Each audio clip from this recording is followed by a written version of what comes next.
नमस्कार, आप देख रहे हैं 10 का दम। मैं हूं आपके साथ में इनका चौधरी। खबरें विस्तार से देखते हैं। उन्नाव से खबर, जहां उन्नाव के बीघापुर थाना क्षेत्र में पुलिस ने अवैध पटाखों का जखीरा बरामद किया। मौके से 8 किलो बारूद और अधबने पटाखे जब्त किए गए। पुलिस ने सुनील नाम के एक युवक को गिरफ्तार किया है। बताया जा रहा है कि बीघापुर थाना पुलिस को मुखबिर से सूचना मिली थी कि कठार गांव के बाहर अवैध रूप से पटाखे बनाए जा रहे हैं, जिसके बाद बीघापुर पुलिस और फायर ब्रिगेड के अधिकारी मौके पर पहुंचे, छापेमारी की। इस दौरान लगभग 8 किलो बारूद और अधबने पटाखे बरामद किए गए। तो श्री अनूप सिंह तथा थानाध्यक्ष बीघापुर श्री राजपाल हमराहियान द्वारा संयुक्त कार्रवाई के दौरान कोठार गांव में पटाखे बनाने की सामग्री तथा भारी मात्रा में पटाखे बरामद हुए हैं। मौके से सुनील सुनाव संतोष निवासी ग्राम कोठार थाना बीघापुर को गिरफ्तार किया गया है। अन्य आवश्यक विधि कार्रवाई अमल में लाई जा रही है। दिवाली नजदीक है और दिवाली के मद्देनजर अवैध पटाखों का कारोबार भी फलने फूलने लगा है। नतीजतन कई जगह पटाखा और विस्फोटकों में ब्लास्ट हो रहे हैं। यूपी के शहर शहर अवैध पटाखा बिक्री पर न्यूज़ 18 की टीम ने हकीकत जानने की कोशिश की। वाराणसी से रवि पांडे की रिपोर्ट आपको दिखाते हैं।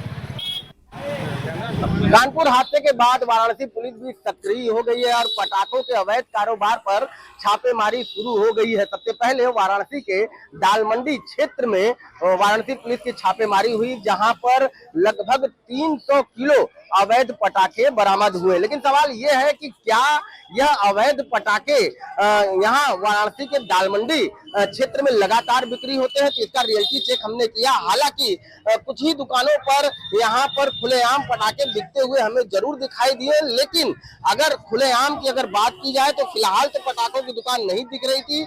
लेकिन जो स्थिति इस दालमंडी की है वो ये है कि लगभग 3 दर्जन से अधिक घरों में अवैध पटाखों का जो भंडारण है वो हर वर्ष दालमंडी के क्षेत्र में देखा जाता है। पुलिस के छापेमारी में यह बात सामने भी आती है कि अवैध जो पटाखे हैं उनका एक बड़ा जखीरा हर साल वाराणसी पुलिस के छापेमारी में यहाँ पर दिखाई देता है। छापेमारी हर साल होती है, लेकिन बावजूद जैसे ही दीपावली आता है वैसे ही पटाखों का जो कारोबार है, अवैध कारोबार, वो फिर से दालमंडी क्षेत्र में देखने को मिलता है।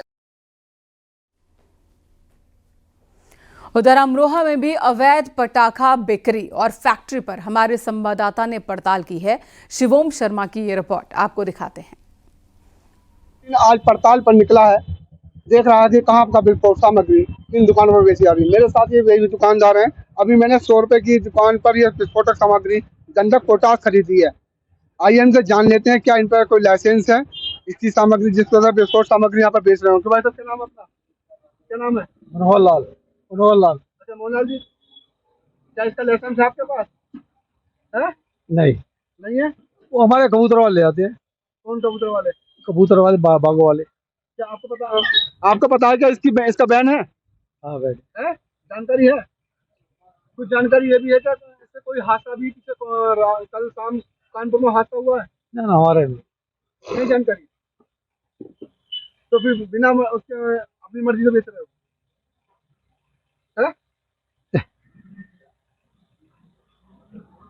डर नहीं लगता इन फोटो सामग्री बेचने से? कोई गाइडलाइन पता है इसके बारे में? क्या गाइडलाइन है?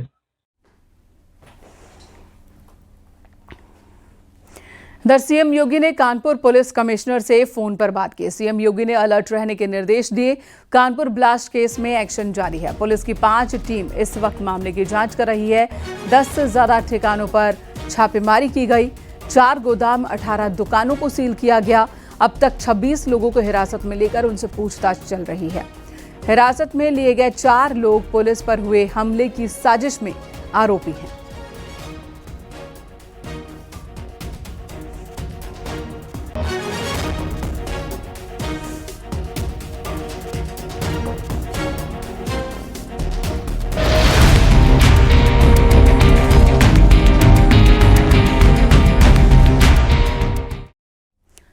अयोध्या में सिलेंडर ब्लास्ट हुआ और एक पूरा परिवार उजड़ गया। अयोध्या में हुए इस ब्लास्ट के मामले की जांच तेजी से हो रही है। सिलेंडर की जांच के लिए एचपीसीएल की टीम मौके पर पहुंची। बीडीएस की टीम भी मौके पर मौजूद है। जेसीबी से मकान की बुनियाद को खोदा जा रहा है। बताया जा रहा है कि पहले भी मृतक राजकुमार गुप्ता के घर पर ब्लास्ट हुआ था। वहीं आपको अब बता दें, अयोध्या के कलंदर थाना क्षेत्र के पगलाभारी गांव में सिलेंडर ब्लास्ट हुआ। मरने वालों की संख्या 5 पहुंच गई है। मरने वालों में 3 बच्चों के साथ ही 2 लोग शामिल हैं। इस हादसे का राम कुमार गुप्ता का परिवार शिकार हुआ है। कल शाम सिलेंडर में ब्लास्ट हुआ था और 5 लोगों की जान चली गई। एटीएस की टीम भी जांच में जुटी है। बम डिस्पोजल स्क्वाड और ड्रोन के जरिए भी यहां पर जांच पड़ताल की गई।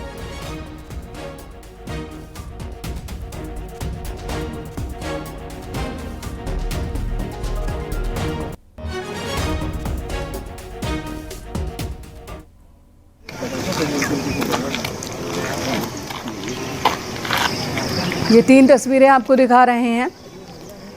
जहां कल हादसा हुआ वहां पर जांच पड़ताल कैसे हो रही है आप देख सकते हैं। सामान जो घर के अंदर रखा था उसके परखच्चे उड़ गए, टुकड़े टुकड़े देखने को मिले हैं। बताया जा रहा है कि सिलेंडर में ब्लास्ट की वजह से ये मकान गिरा और मलबे में दबकर 5 लोगों की मौत हो गई। हालांकि अलग अलग एंगल से भी इस वक्त एटीएस मामले की जांच कर रही है। कई बिंदुओं से जांच की जा रही है। जो परिवार हादसे का शिकार हुआ है, ये भी जानकारी मिली है कि पहले भी राम कुमार के घर में ब्लास्ट हुआ था, धमाका हुआ था। तो धमाका सिर्फ सिलेंडर का ही है या फिर कोई और वजह भी है, यहाँ पर ये पड़ताल लगाने की कोशिश चल रही है।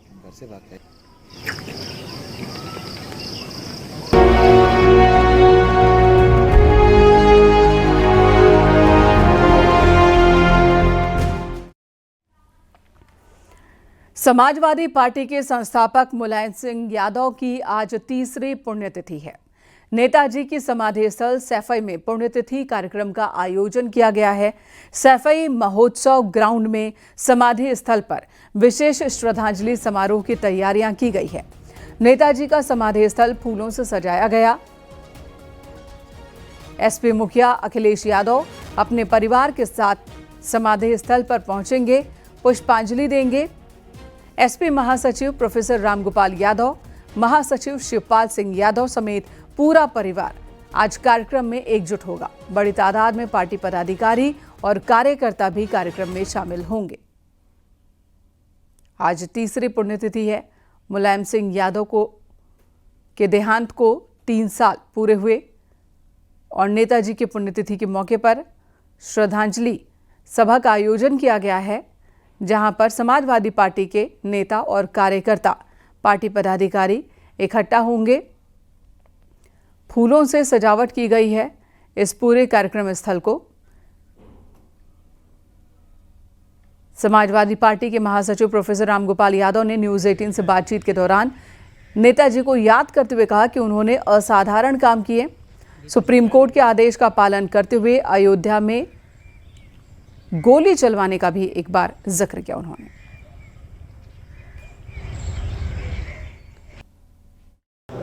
नेताजी की पुण्यतिथि पर उनके समर्थक,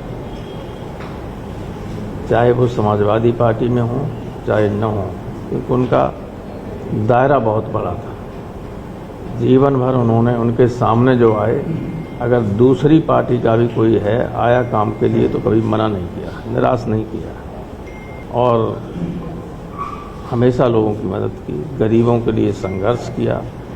जो लोग दिल्ली का रास्ता नहीं जानते थे उनको एमपी बना के भेज दिया, जो लखनऊ नहीं जानते थे उनको एमएलए बना दिया, मिनिस्टर बना दिया। सामान्य जिन्होंने कभी कल्पना की थी, तो समाज के जो वंचित वर्ग के लोग थे उनको सर उठाकर चलने का सम्मान नेताजी ने ही दिलाया। तमाम योजनाएं लागू की, संघर्ष के जरिए कोई उनका गॉडफादर नहीं था, अपने बलबूते पर उन्होंने सब कुछ किया। इतनी बड़ी पार्टी बनाई जो देश की आज 3री सबसे बड़ी पार्टी है। तो लोग उन्हें याद करते हैं, याद करते रहेंगे हमेशा।